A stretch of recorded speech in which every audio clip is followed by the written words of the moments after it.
my dear friends and net aspirants, welcome back to yet another video in the series of cultural studies. So far we have discussed many concepts and things related to cultural studies. So today we are going to learn about the major concepts in cultural studies known as identity. So if you remember the previous video about language and discourse and how these two are connected to cultural studies and culture of a society, we ended that video and concluded that video with a sentence known as the meanings are thus constructing identity. So meanings create identity.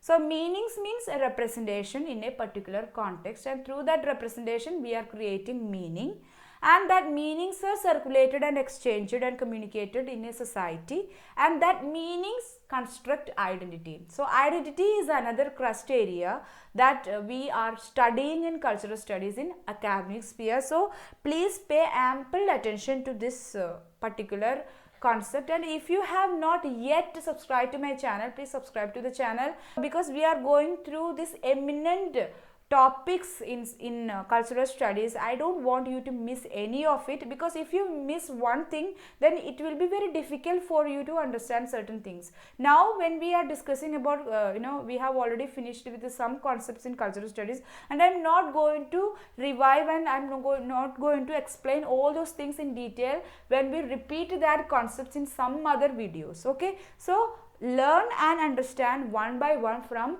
video 1 of this series.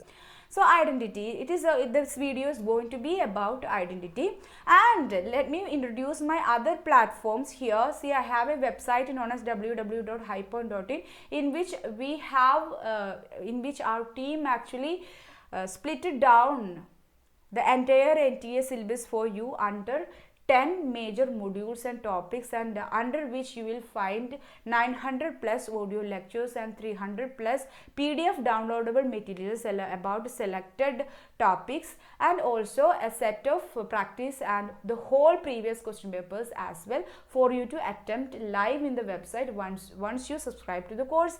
And if you are interested, and you can visit my website and have free trial there and see whatever we have provided there, and then if you wanted to have a systematic comprehensible study, you can subscribe to the course, and after subscribing you will get 2 bonuses like weekly test and along with the personalized study guidelines for you to be consistent in your studies according to your own preferences and schedules, not about our own preferences. Okay, so Instagram is also in Instagram too. I have a page there, lijimaria90 is my ID, and you can follow me. You can follow me there, because I am sharing lot of free study materials there in the form of reels, study cards, carousels, more videos, and many more links. Especially on Mondays we are having a special quiz going on. Today I have started this, right? Today I have started this special quiz going on that we will follow in every other Monday about a particular concept or a text of literature. We will have quiz in which we will share 10 to 15 questions, and in my story you can attempt all these questions live, and you can know some ideas and concepts related to that particular topic of the day. Okay, and also we have a WhatsApp group in which I am sharing news and updates related to NTA UGC net, as well as some study materials along with daily quiz question and answers. So if you are interested, you can go to the description box and click the link and join, or if not, you can message me or call me directly in this number. I'll share the link and you can join. So moving on, let's have an introduction about the concept of identity in the scenario of cultural studies. So identity of a person in a culture is depend upon the role played by that person, the sign that designate that person. So basically, what is the identity of a person? The role that is played by that person, which means that what are you?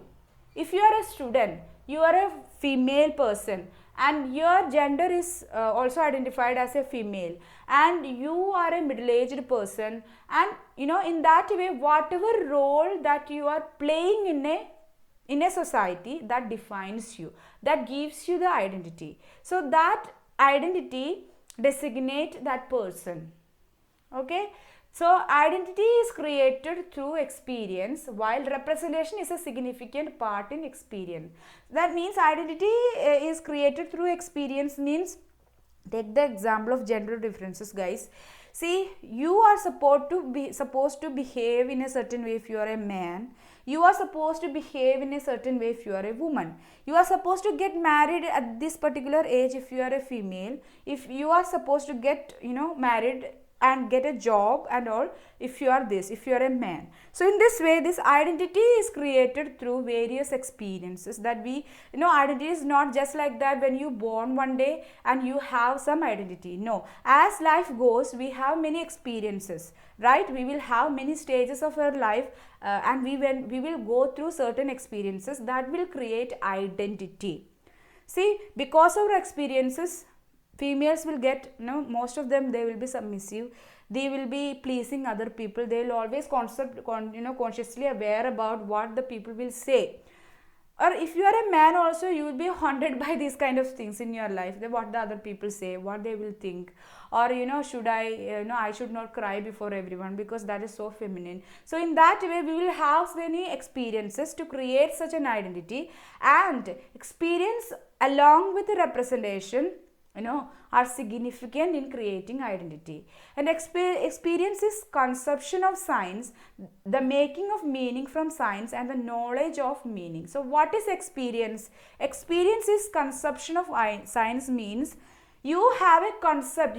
Before your birth, there is a concept of femininity and masculinity present in this society, and you are consuming that concept that is already there, that sign of concept, femininity and masculinity, whatever. Okay, you are consuming that through your experience. So that actually creates some sort of experience for you. See, since if you are if you born as a woman, born as a girl child, then obviously you will get that sort of experience, that you will consume that kind of signs from the society, and that will make some kind of meanings for you, and you will get a knowledge of that meaning. So even if nobody comes to you and treat you like a female, or nobody comes to you and told you that you are a female, but the way other people are seeing you as a female, they'll expect a certain thing of you, and you will have certain experiences by consuming the signs that are there surrounding you. You will get a knowledge of meaning, and you will have some meanings, and you will have experiences like that way. This experience also makes us believe that we are free, but we are controlled by ideological assumptions. Okay, see, we will feel that we are free to make choices. See, take your name.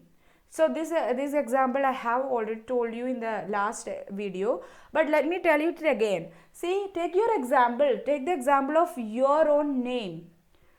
See, your name contains many more things, many meanings. Like, by hearing your name itself, many people can assume whether you are a female or a male.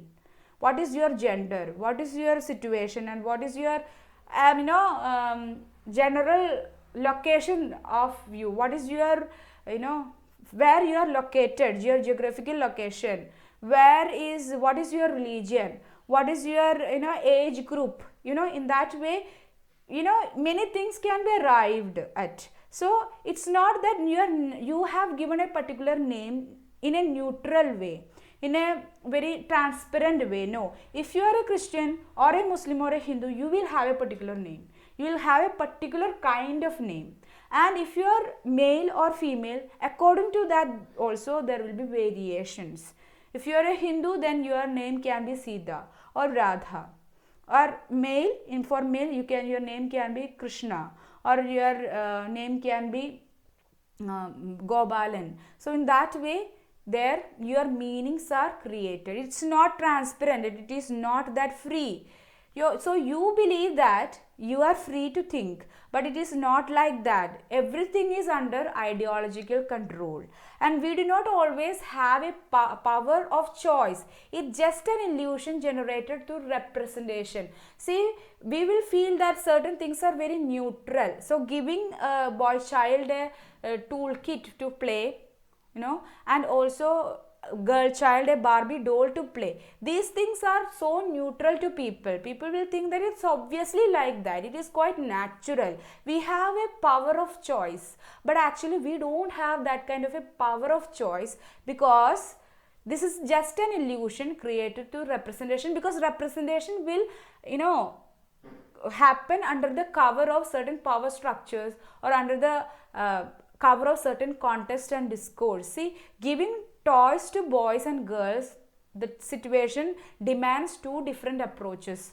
Like girl child will be given Barbie dolls, and boy child will be given guns, trucks, or you can give them toolkits. It should be like that. If you go against that, then you will find some kind of strangeness, and you will find some kind of strangeness in creating some meanings out of that context or discourse. So it's not that you have the power of choice and you are seeing everything so neutral, even though you are you are aware of it. Without even consciously aware of it, we are propagating and we are generating meaning in that way. It's just an illusion that we have free of choice, and we have power of choice. Identity is the consequence of representation and the effect of discourse. So identity will happen, and as a after effect of representation. See, we are representing certain things in a context in a certain way, so that's how identity is happening. See, you are a female child and your identity will constructed in such a way because you are represented in such a way. So, and it is the effect of discourse. From that situation, from that context, this your identity will arise. And identity is also based on the location within the system of relationship and discourses. See, take the example of the foreign name that I mentioned in the earlier video, that when you hear this name, if this context, if this discourse in which this name occurs, if you are unaware about that, you cannot make any meaning out of it. You cannot have any relationship, the system that offers in which that name belongs. So in that way, identity is based on the location within which these relationships and discourses are happening. So India, we have a particular feminine kind of thoughts going on here, a particular masculine kind of thoughts going on here, or identity we have here. But in a foreign land, it may not be like that. So when we confront that identity, maybe we will feel strange, and we will feel even a little bit of we will feel that it is some kind of inferior, and it is even dirty at times, or stupid. We will feel like that because that is relevant in their context only. In our context, it contains no meaning, or maybe it is absurd even. Identity is socially produced.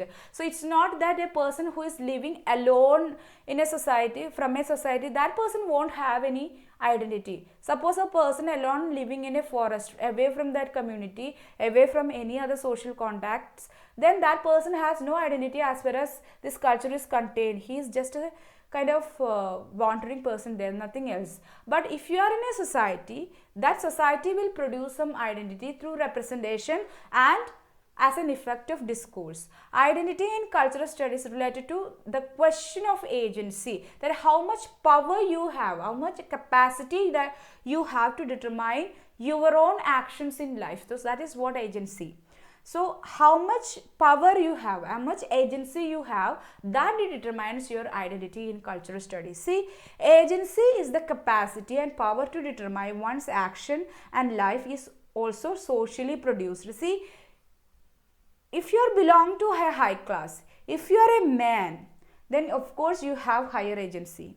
If you are a female and you belong to a lower strata, if you are a Dalit in India, then your agency is that much low. Because if you examine the power structure of patriarchy or the power structure of caste, you know that Dalits comes at the lower strata, while men of course has an upper hand comparing to females, right? So in that sense, agency is higher for men and they have greater capacity and power to determine their actions and life, or actions going on in their life. So this agency is also socially produced because there is a context or a discourse already is there known as patriarchy or gender difference.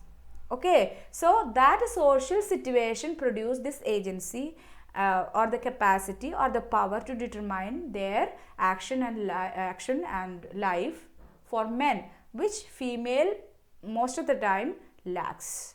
Okay, so identity is directly related to the question of agency. How much power and capacity you have in order to determine your own life actions. So that kind of identity you have. Okay, representation generates meaning thereby identity, and identity in turn determines the degree of agency one possesses or does not possess. So representation, it generates meaning through context and discourses. So meaning will generate identity. So representation in turn, it will generate identity, and identity will determine the degree of agency that you have. See, certain representation in context and in discourses, that will determine your identity. Take the example of being females. See, certain representations are there for femininity, and that will create your identity as a female person, and because of that identity you need to be in a certain way in a society, and that identity will determine what kind of or what degree of agency you have or you do not have. Okay, so because I have a female identity, I have that kind of agency, or I have less degree of agency when I consider my male counterpart. Okay, thus agency is also a consequence of representation. So like identity is a consequence of representation, agency or the capacity and power to determine one's action or life, that agency is also a consequence of representation. Okay, maybe you will feel little bit confusion here, but try to understand minute details. Okay, don't skip the video. Okay, discourses and representations determine an individual's identity, agency and action. So we can understand that identity is a consequence of representation, agency is also a consequence of representation. So we can arrive at the conclusion that discourses and representation together, so representation will happen in a certain context, that is discourse. So discourse and representation together determine an individual's identity, and identity thereby determines agency and the actions going on. So basically discourse and representation determines identity, agency and action, not only individuals but also of any other concepts. Discourses are power that generate particular meanings or identities. Okay, you can see that since representation and discourse generate identity, agency and action, discourses are power that generate particular meanings and identities. In a culture, it is crucial that which class or group has this power to determine identities and agency. So which group has this power to determine identities and agency? See, decades back, caste system was so relevant in India. You know that even now some parts of India, caste system is so relevant and it is underlining in our society. And we know that upper class people, they determined the identity of the lower class. The colonizers defined the identity of the colonized because they were the powerful group. They had the power, they had the agency, they gave the identity of colonizers as barbarians or cannibals, or we can say less human beings, or we can say that uncivilized people. So many identities they generated for the colonized people by the colonizers because they had agency. So in a culture, it is crucial that who has the power, which class and group has the power to determine identities and agency. So we have to analyze the power structures which are influencing images representations, meanings, because they determine individual lives and actions. So these people who are at power, who are having this agency, they determine ultimately the life of individuals and their actions. So we have to analyze, in cultural study we have to analyze these power structures, especially patriarchy, which are influencing. See, these power structures, class, caste, patriarchy, gender differences, all these things are there in the society, are power structures. So these things are there influencing images, they are influencing representations, they are influencing meanings, and they determine, thereby they are determining individual lives and actions. So let me conclude this entire video in these 3 sentences. So we were discussing about identity and various things related to the concept of identity in cultural studies. Identity is basically socially constructed and legitimized. It is not neutral or transparent, and that is there as, you know, as solid, or essentially it was not there. So identity is constructed or legitimized in the sense it got a neutral approach, or it got a legitimacy, because it is socially constructed. And identity is constructed through representation. See, representation created identity, and identity created agency. Okay, so representation is the, so identity and agency too, both are consequences of representation, and identity will be determined by the agency of that person carry, or the power and capacity of that person carries with him or her, about how much that person can determine about their own actions of life. The identity determines the degree of agency we possess in a given social system. So we have a social system in here, and how much power and how much degree of capacity that we have in order to carry out our life the way we want. So that actually creates and determines identity. So I hope these concluding lines are clear to you. If not, let me know in the comment section, and also don't forget to mention your major takeaways from this video lecture in the comment section, so that it will guide the future students as well. So if you are interested, don't forget to follow me on Instagram and visit my website www.highpoint.in, and as well as if you are interested, come and join our WhatsApp group, as well as you can message me in this number if you have any queries about the course, Instagram, or about our WhatsApp group. And if you have not yet subscribed to my YouTube channel, subscribe to it and press the bell icon while you subscribe, because I don't want you to lose any of the updates. 2 major series of video lectures about cultural studies as well as about literary theory and criticism. Both are so crucial in your MA classes as well as in NTA UGC NET. So thank you for watching this video, and let me meet you in the next video session. Until then, bye bye and thank you.